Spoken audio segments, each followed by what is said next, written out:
We back at it with another video. I'm here to do and continue the Mars signs, basically. The Mars coming through the signs, basically. We now in Gemini, the third sign. I appreciate y'all for tuning in. We got more videos coming soon. Make sure you like, subscribe, right? The scales will prevail. I'm gonna stay consistent for y'all and for myself, you know what I mean? And yeah, holla at your boy, right? Alright, so we got the Mars sign coming to Gemini, right? Now I told you guys in previous videos that Mars in Roman mythology is known as the god of war, right? So Mars, in terms of by sign and also the house, is going to show we have conflict, strife, quarrels, right? We can have fights in this area, so we may move more independently in this area, right? And even in terms of sign, basically, right? Now, Mars also represents a lot of other things. When it comes to your birth chart, you always want to compare. When you're trying to find out different areas of life with different energies about someone, we have multiple areas that you have to look at. So your Mars sign is going to be how you act, right? But you also want to compare this with your Ascendant sign, or what's going on in your first house, which is kind of what the Ascendant represents. The reason being, and the reason why you want to do that, is because the first house represents the mask we wear, and it kind of is ruled over by Mars and Aries, right? And again, we're talking about the Mars sign, right? It's the mask we wear, it's our actions. Act is the key word that's inside of actions, so compare these two areas basically to see, right? So you guys are acting like the Gemini. It's also going to show your desires and where you direct your energy. It's also going to show us how you deal with anger and aggression, or like it could be like your fighting style, sexual expression. Now, in terms of sexual expression, in terms of how you are in the bedroom, you want to compare this with the 8th house, and this is going to tell more about your intimate life or how you deal with sexuality, basically, right? In terms of in a woman's chart, Mars represents the ideal boyfriend archetype, or kind of the guy that she's physically drawn to in terms of characteristics. Aspects may alter that. What I like to do is compare the Mars sign with the house that it's in to get more information. For instance, if it's in the first house, they'll have Aries qualities as well as Gemini qualities that they naturally have with Mars coming through that sign. Now, if it's in the second house, this is a Taurus house, so they have Taurian qualities. If it's in the third house, this is double down on that Gemini energy. 4th house, Cancer qualities. 5th house, Leo qualities. 6th is Virgo. 7th is Libra. 8th is Scorpio. The 9th is Sagittarius. 10th is Capricorn. 11th is Aquarius. The 12th is going to be Pisces qualities, right? So compare that with the Gemini energy in terms of the ideal boyfriend archetype and what a woman would need, basically. Aspects can alter this, but these are just some things to look out for. I already told you that it's where you have conflict, so we don't need to express that again. But let's talk about how you guys act when you have Mars and Gemini. Let's talk about this, right? So you guys are, Gemini is a very youthful energy, so you act in a very youthful manner. You could be very curious, basically. You could desire, being that you're curious, you could desire to learn. Gemini is the twins, right? So some people may think that you're too adaptable, too mutable, because it's a mutable air sign, right?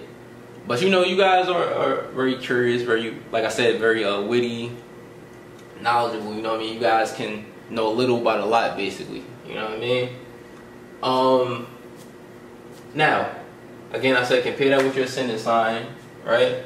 But in terms of your desires, Gemini is a sign that represents communication, so you may desire or direct your energy toward communication. It could be, and when I say communication, this could be writing, anything that falls under that: media, writing, literature, journalism, knowledge, because Gemini can correspond with the mind as ruled by Mercury. Mercury rules over the mind. But yeah, you could desire to communicate and express yourself, basically.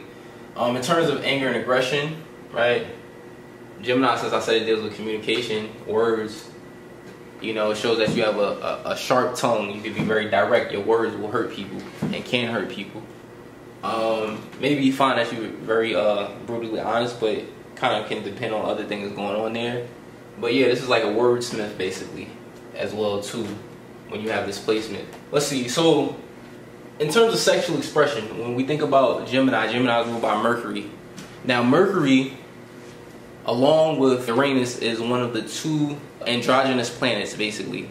Uranus rules over Aquarius, and actually Aquarius is an androgynous sign. So when you find people with Mars coming through Gemini, not all the time, but some people, they may be more open in terms of sexuality. They may like change and variety, as this is also what Gemini can represent.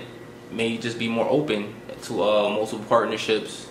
Some people with this placement, not everybody, right? We're not here to point the finger this and that, but some people may be gay or bisexual, because again, it's duality, it's the twins, right? But not everybody. That's not going to be the case for everybody, just some people. You have to look at the whole chart in general to kind of get, you know, little clues basically, or where somebody's energy, how it may turn out, you know what I mean? It's not always the case, right? Now, again, compare that sexual expression with your 8th house to see what's going on there as well too.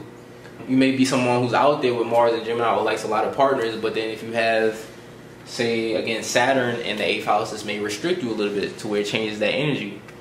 If you have a water sign on your 8th house, this may make it a little more to where you're more, you need closer connections, right? Because water needs deeper connections, whether that be Pisces, Cancer, or Scorpio.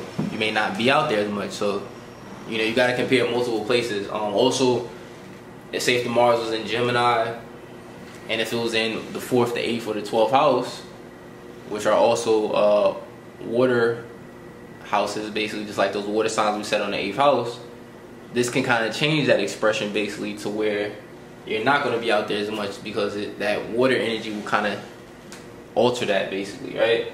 So there's multiple things we got to look at, and the aspects can play a part too.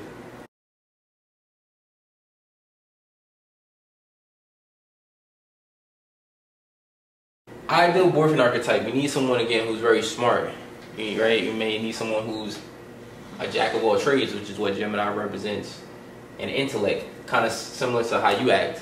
You need someone who's adventurous, basically, right? Maybe someone who doesn't like to sit down, or someone who's spontaneous, which is kind of what that Gemini energy can represent, as this is how you act, you know what I mean? So, and also in terms of conflicts and quarrels, look at the house that it's in. But Gemini can actually rule over siblings, so you may find that you have some issues or conflicts with siblings, and you may move a bit more independent in this manner, right?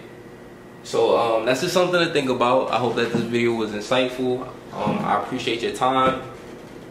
That's the energy of Mars and Gemini. Leave your comments below, and thank you for your time. Peace, y'all.